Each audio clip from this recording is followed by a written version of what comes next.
Good afternoon. This is March 21st. This is my uh, first broadcast of this year. The reason is such that in this past 2 months, I was I managed to publish two books.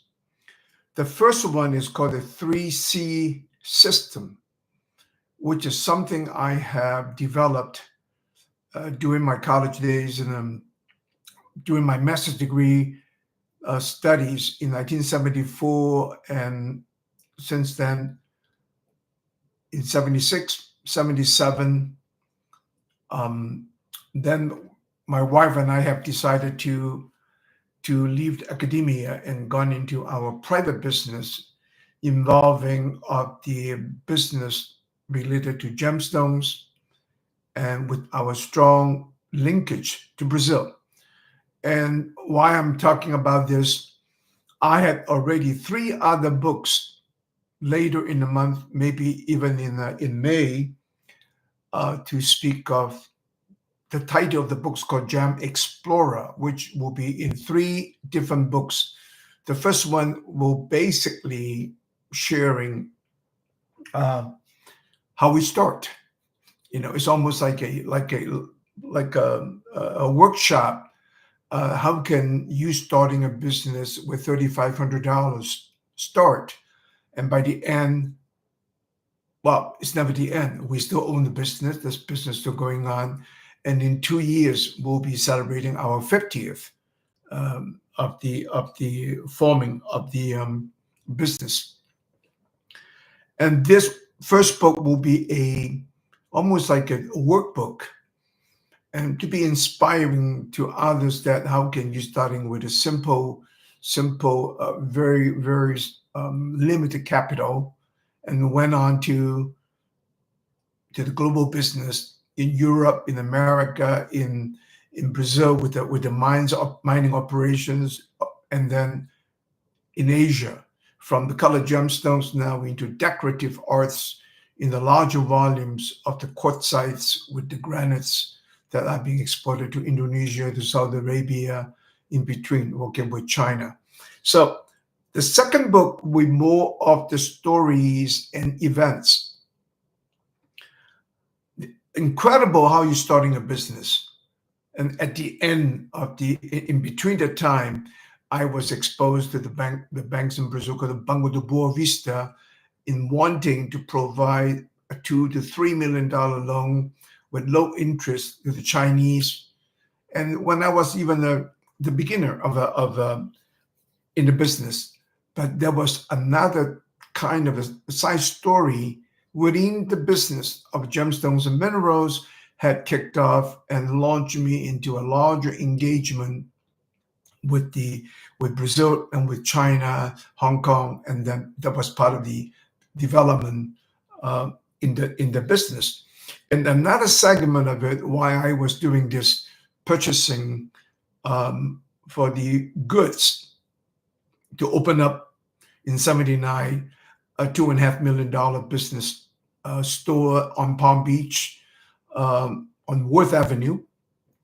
This involving a Chicago-based businessman, the former owners of the Bernie Brothers Bakery, he had decided to ask me to join him first to open up a business similar to what we have here in Lake Geneva, Wisconsin. And from that development, we had gone into China. We had purchased exquisite merchandise from the China arts and craft branches from Hong Kong to Guangzhou, Canton, and then to Shanghai, to Tianjin, and to Beijing. And this development had me evolved into another set of circumstances, which I managed to help the former debts between China and the Soviet Union of the trade dollar amount close to $20 million. And by guiding this Russian Soviet entity with a Spanish-speaking daughter, we managed to work it out the conversion of the $20 million credit into the merchandise, the sort of goods they began to use and supporting the decoration of their embassies and consulates from Europe to America. But that's another story. But this are the twists and turns of the events involving even today the mining sites, the mining entity that looking for joint ventures, partnerships in Brazil with the Chinese and Americans. And that it will be on the second book, and the very interesting, amazing story of the gem trade. I use the name Gem Explorer. It's very much, I want to pay my respect to the industry. And in Brazil, since I started with such a humble amount of money, with $3,500, and traveling 24 hours by bus from São Paulo, where I grew up, into Minas Gerais, to the cities of Teofilo Otoni and Valadares, and I was buying stones already directly from the miners who congregate in the plaza, in the square of the two cities. And I have always been fascinated about this adventurous people, carimpeiros, we call them. The carimpo means mine. And so, in a way, the Gem Explorer is that I put myself as one of them, but with the engagement on a broader global basis. But for my development with the Brazil, end up in Ito Oberstein with the Germans in Germany, and work with the Spanish with a company called Cajera, and all the name brands in Europe, Italy, directly engaged or partially engaged in the New York cities, the Bulgari, Van Cleef & Arpels, and many other from the background supplying to these companies directly, indirectly, and also my rich engagement with the buyers from H. Stearns in Brazil, and also the company of Amsterdam Sauer, plus the very intriguing the gray area of the business I would talk about is an economy in exchange of the black market dollar. So these are the economic events that come into the second part of the second part of the book. And the third book I also want to mention in the Gem Explorer, it was actually a plan I had with one of my new friends doing my business here in Lake Geneva under the name China West. I have met up with the creator of the game called Dungeons and Dragons, Gary Gygax. We become good friends. He became a good client, and joining together, we both had gone into the West Coast during his time venturing, trying to establish the Dungeons and Dragons into the movie industry. And on the side of it, we have also started with the forefather of the Gem Explorer, the term called the Gem Hunter. It was planned to use Brazil, the scenario, the jungles, the rocks, the minerals, the elevations, the waterfalls, and whatnot.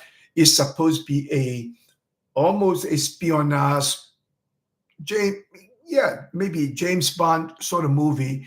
Is this gem hunter eventually retained by separate governments in trying to extract the wartime treasures? For example, the gold, somebody had written on the gold of the gold acquired or looted by the Japanese war against China, against Indochina.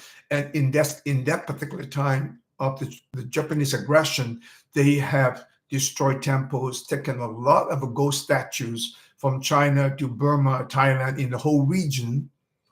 And with the amount of gold in in fictions or non-fiction, the goal was concentrated in the area of Philippines, eventually going into the gold split between the Americans and the Japanese, and half the gold went into the Tokyo Bay, but they cannot take it into the city. They have sunken the boat in the bay, and then the Marcos family, have the other portion supposedly divided by the Americans.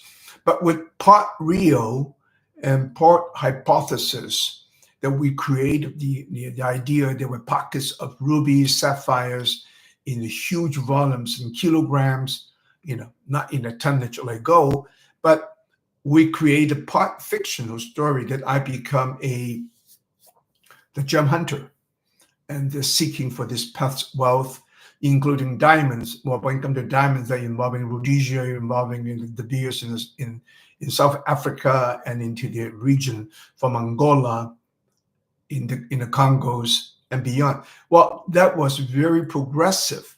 So the Gem Hunter can be a book, and also we have started to plan it potentially that can be a game. And in the use of the colored gemstones to give the energy, the way the gameplay, the role-playing game of the Dungeons and Dragon players.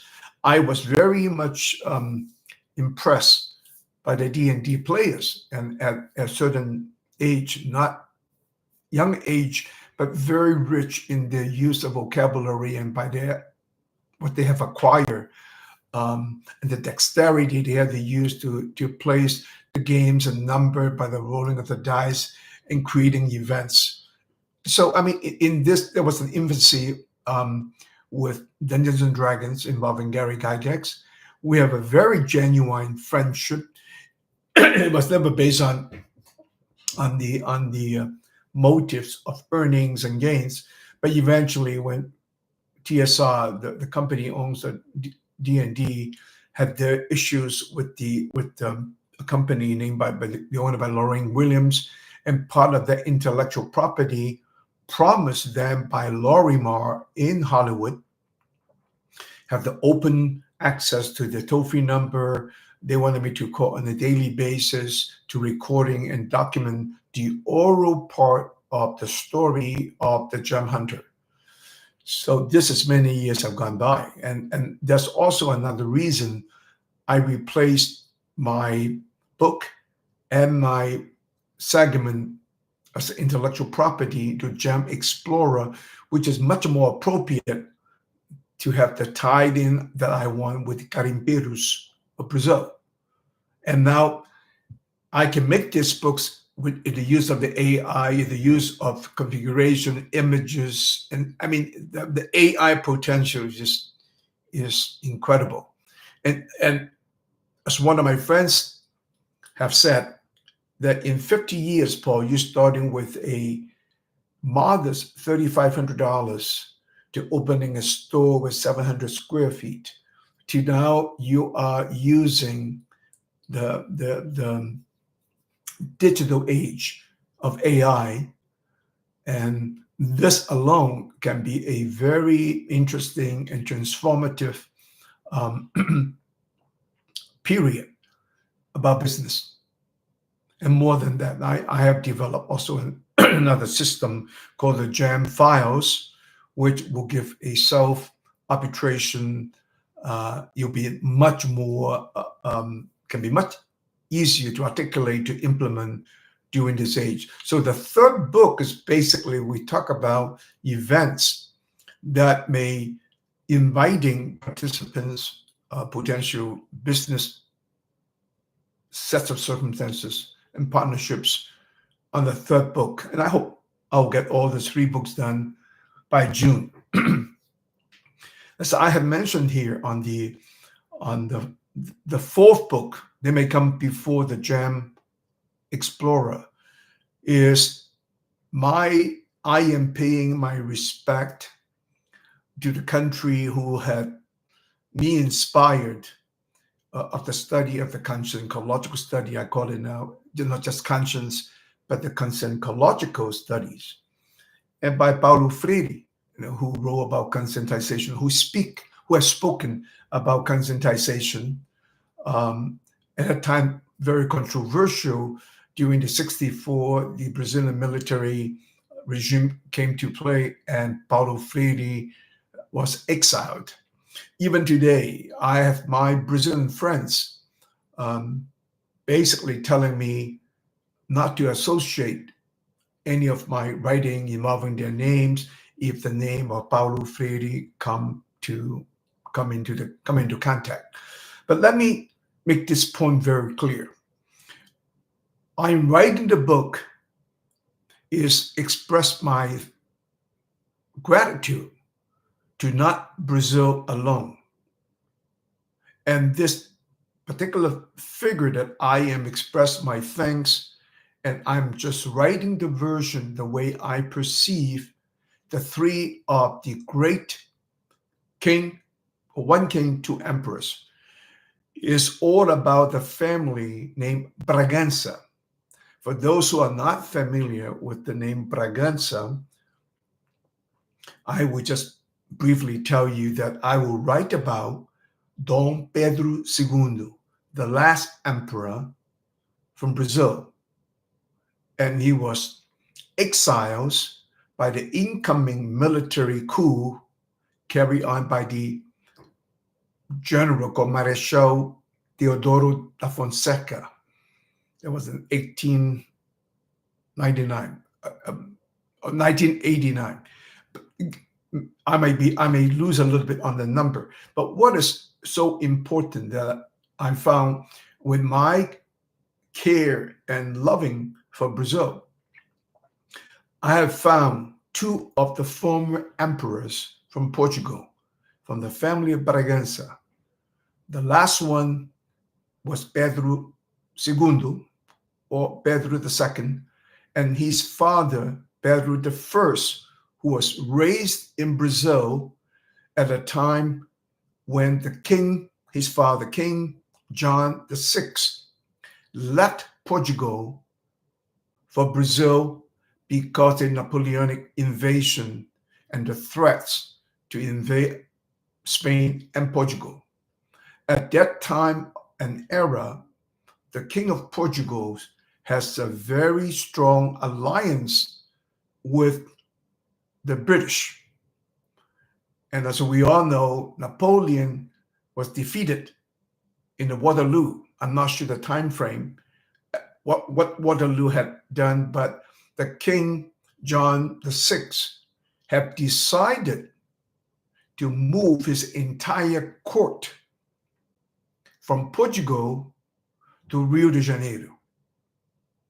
And this is what is the amazing part, and the part that I feel very dearly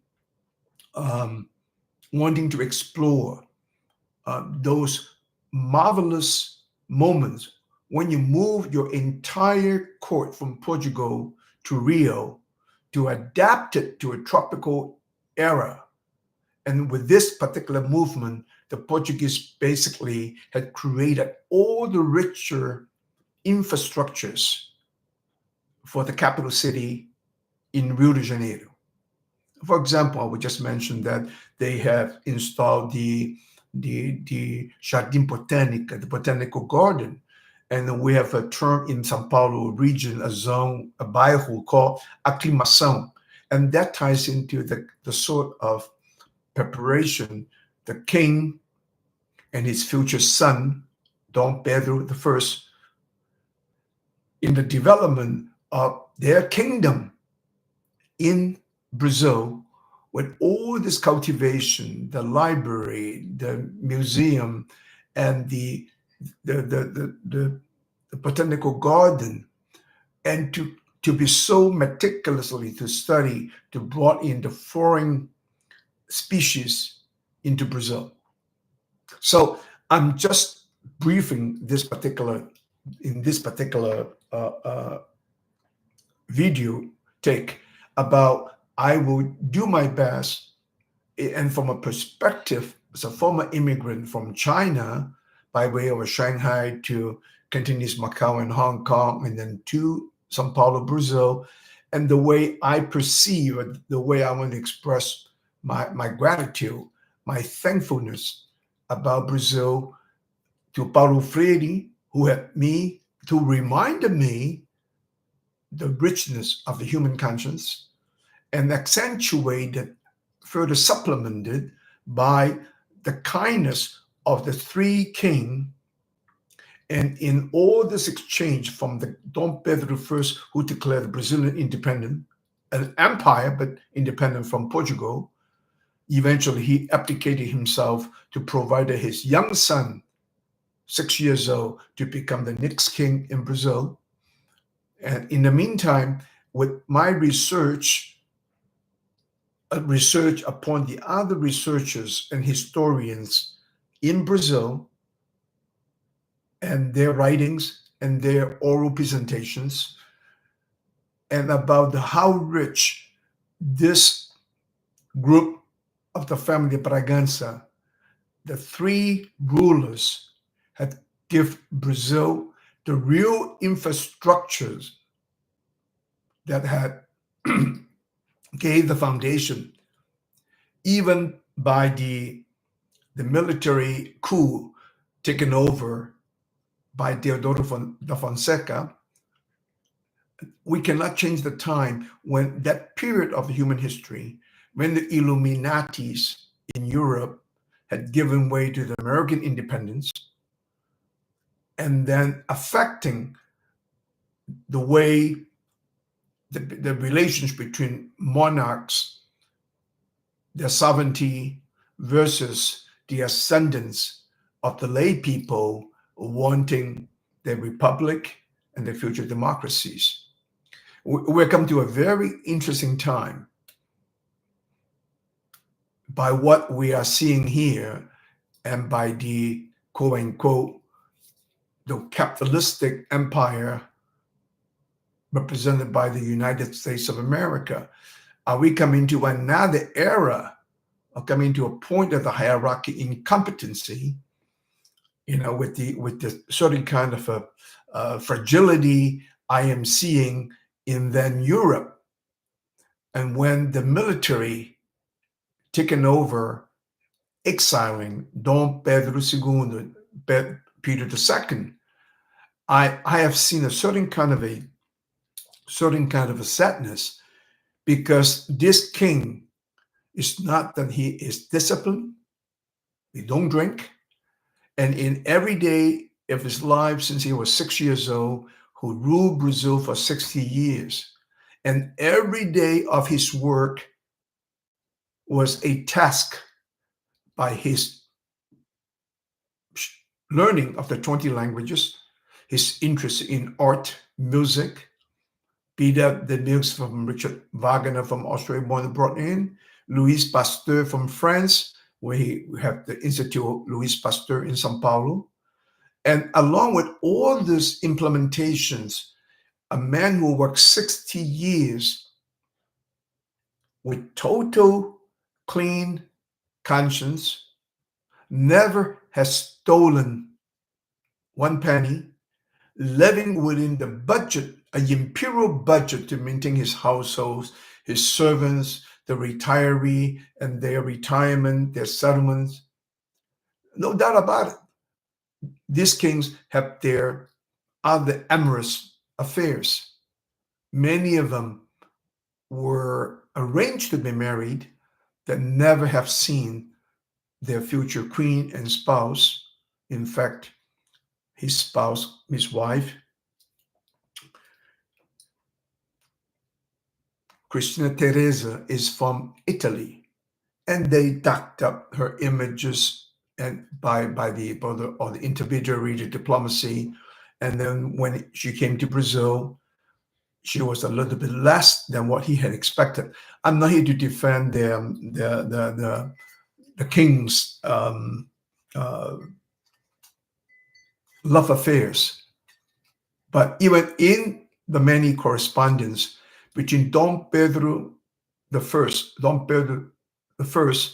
and his mistress, the Marquesa de Santos, many of the books exchanging letters, and most importantly, Dom Pedro I, to Dom Pedro II, with the written correspondence, the way he guided his son, how to govern, how to take care the system in Brazil. And the entire family, since the grandfather, John VI, coming into Brazil, were not in favor of the system of slavery in Brazil. Many things are just fortunate and unfortunate. One of the first major economy in Brazilian history with the slavery. Regardless how we look at slavery exists in Greek time, Roman times, in the Chinese era. When you lose your battle, you become slave. When you're in debt, you become slave. The famous writer Cervantes lost in the battle with the Lepanto and become a slave. The eventually he wrote Don Quixote and all that. But the slave trade, because the manpower was needed, the first phase. And then the second phase was the sugar. I'm making the Brazilian economic history shorter. And because of the sugar plantation, more manpower were needed.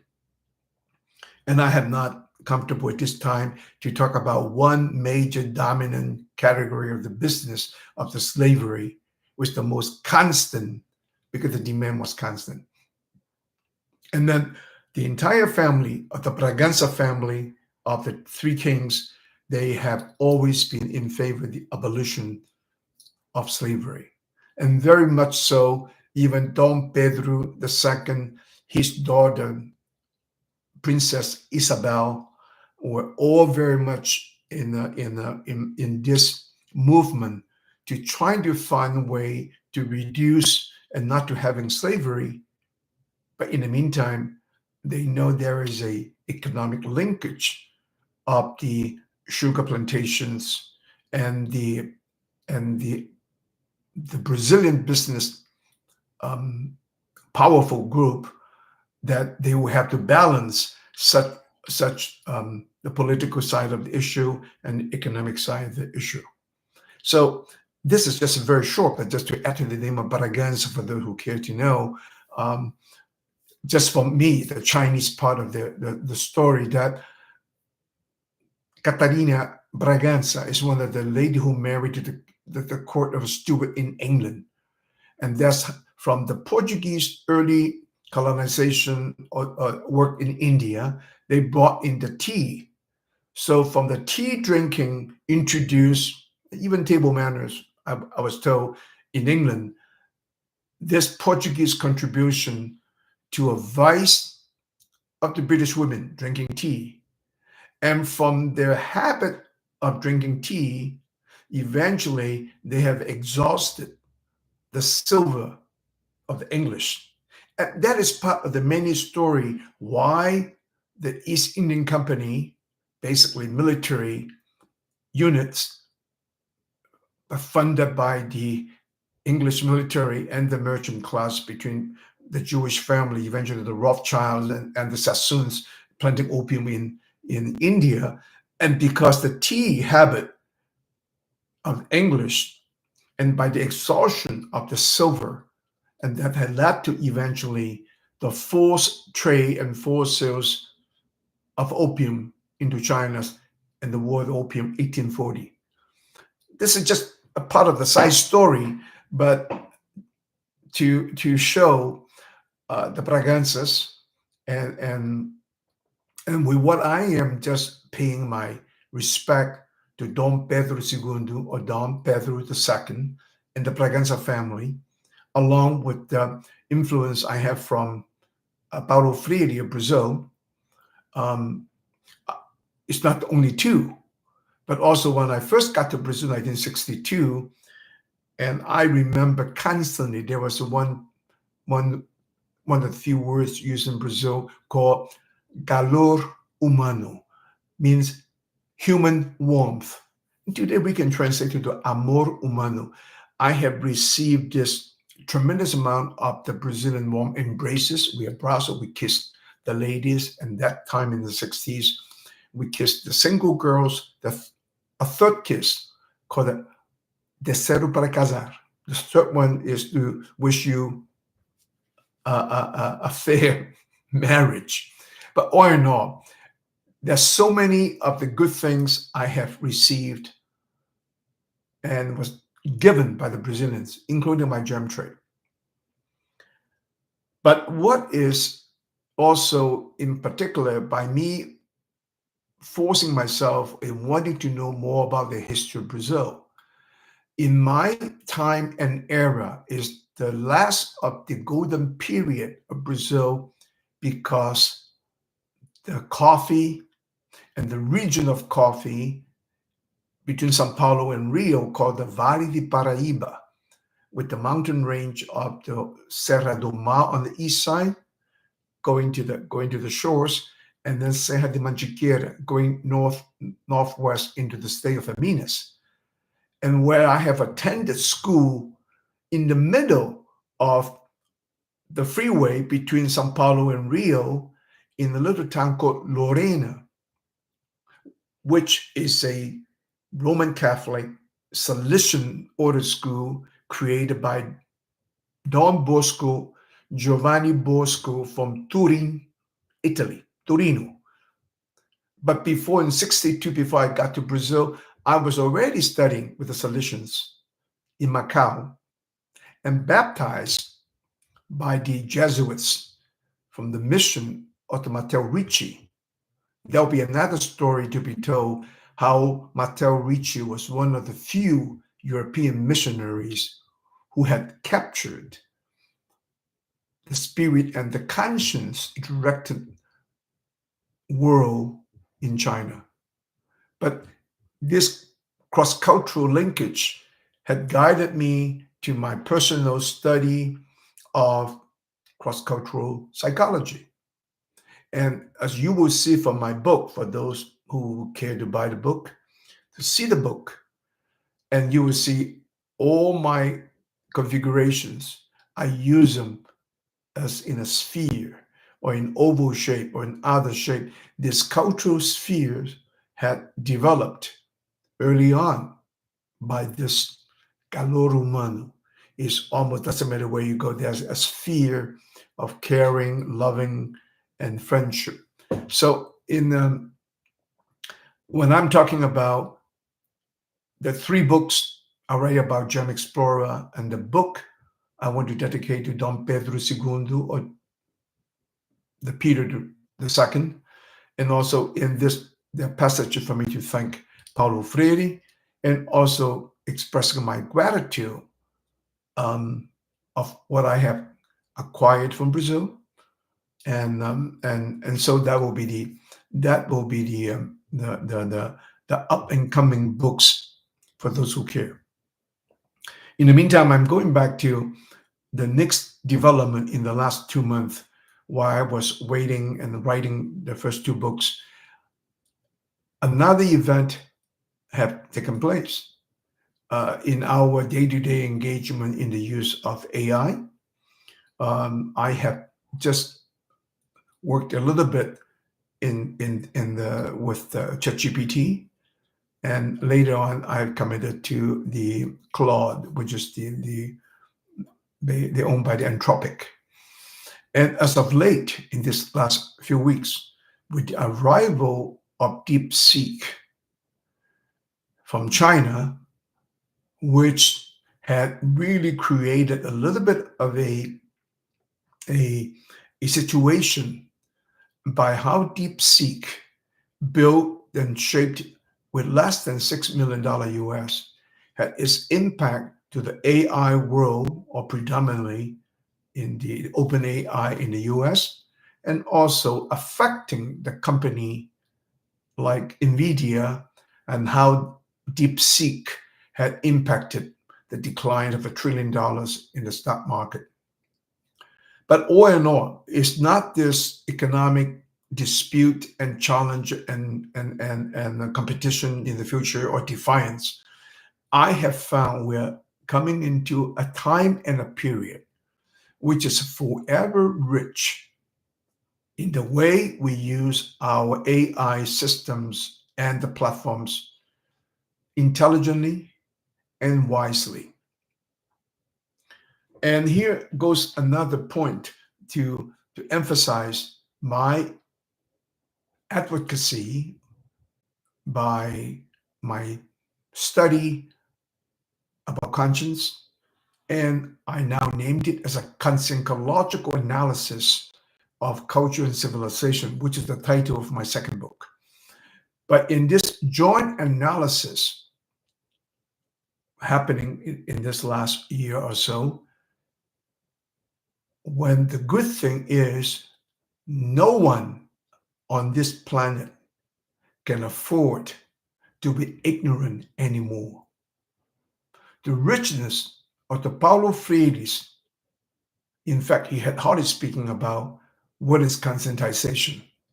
But with that word of a conscientization, there was a direct word by Wang Yangming, the Chinese philosopher in the Ming Dynasty in the periods of 1500. That his use of to induce the study of human kindness, 良心, the kind heart. With kindness, you must have goodness. And with goodness, you also must have fairness. I call it this the Chinese Consciencological Trinity.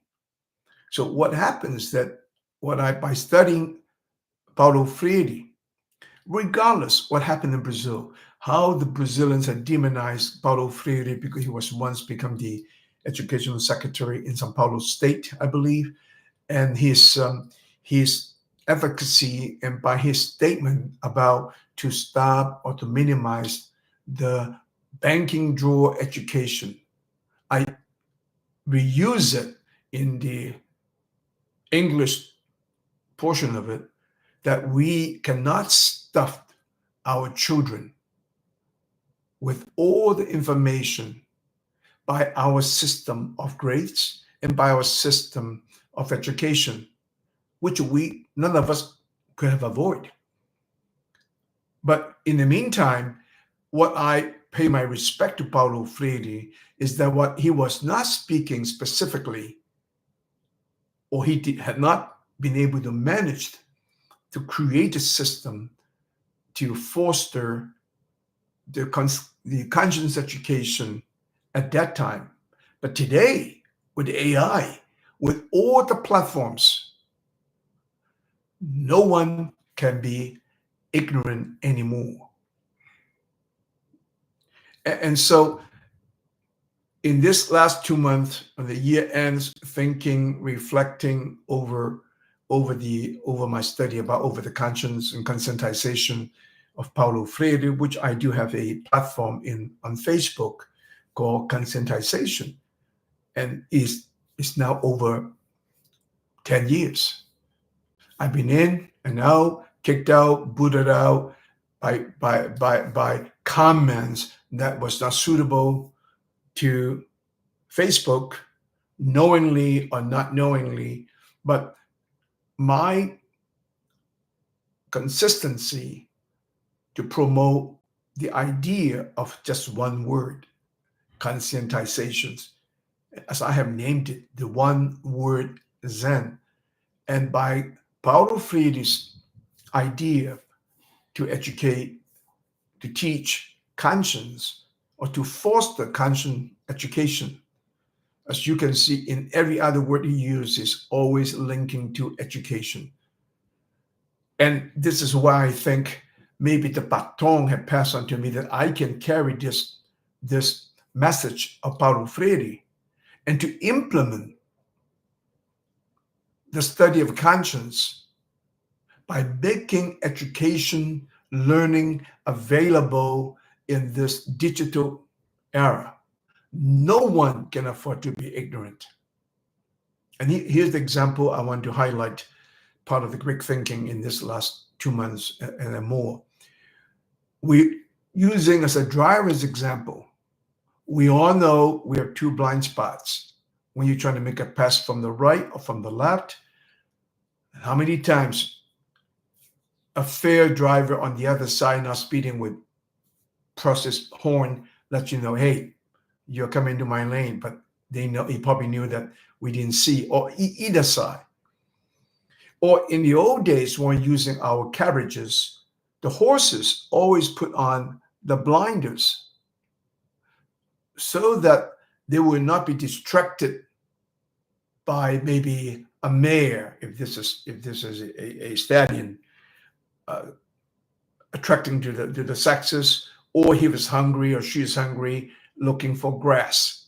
So the blinders, by the control of man, had used well and functioned to our benefits. While we are driving, we are also have the two blind spots.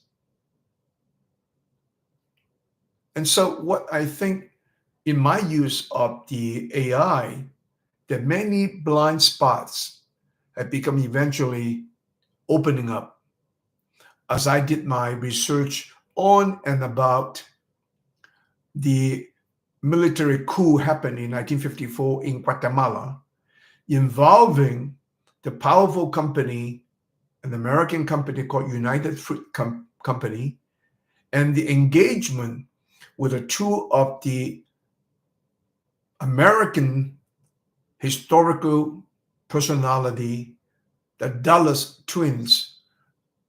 While they were government employees, they were part of on the board of directors of United Fruit Company.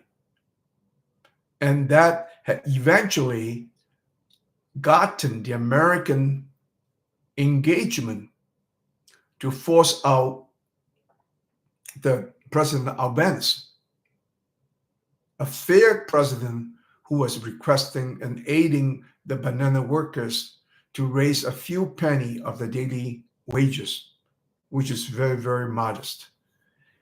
When we were reading in history, you can never find where and what had happened. And then in the use of the AI procurement,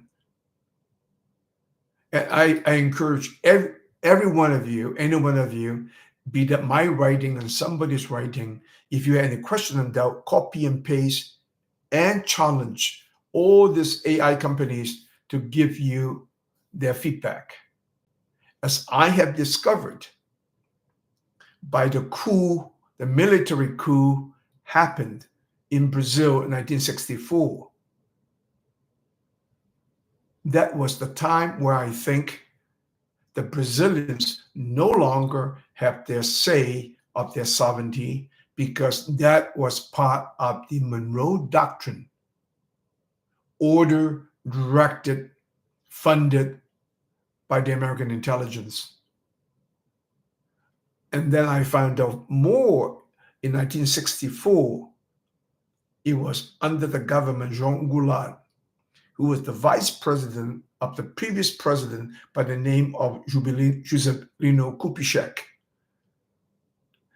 They both happened to have invited Fidel Castro to come to Brazil in 1959 after the Cuban Revolution. And obviously, as a Latin American and with their congeniality, without much of the pretenses, the Brazilians were looking for a diverse way to engage Cuba, to engage with Russians, to also engage with Americans. However, that was not to the pleasing of the Monroe Doctrine of the American, where I just found out Kubitschek died on a highway accident between Sao Paulo and Rio, and the exiles of Jean Goulart. And more interestingly, as of late, I just read a book. I didn't read through the book. A book was being published. When that particular coup happened in Brazil, they had found 9 Chinese as the collaborator to trying to turn the regime of Jean Goulart into a communist regime. And by the publishing of this book about a year and a half, 2 years ago, None of that were true. And they supposed to be sent to jail in perpetuity and whatnot. And then sheepishly, Castelo Branco, the dictator, had them shipped back to China. Now the book is out in the public. So what I think in the use of AI and in the development of my www.openbooks.ai, we can make all this discovery. If you after truth, because you know truth, you have less distortion about our life today and the life tomorrow. And even with all these stories and articles we are shared at this level, and in what I'm trying to develop with the open books, this particular presentation, maybe the minute after we clicked it, registered, in the narration form, should be totally printed and properly edited. So everyone can read the content and share the speaking, the oral part, which is marvelous. And if this can become a lecture, we can have this particular context on this particular language modify from the college or post-college level to the 12th grade in the high schools, and go down to 11, 10, 9 committees and different universities and different school systems, and can make instant change. Within the open book system, we can turn this presentation into the level of comprehension that is suitable to the class of the country, of the region, in their own languages. Education is what I'm after, just like Paulo Freire. When our youngsters can learn not only intelligently, but also wisely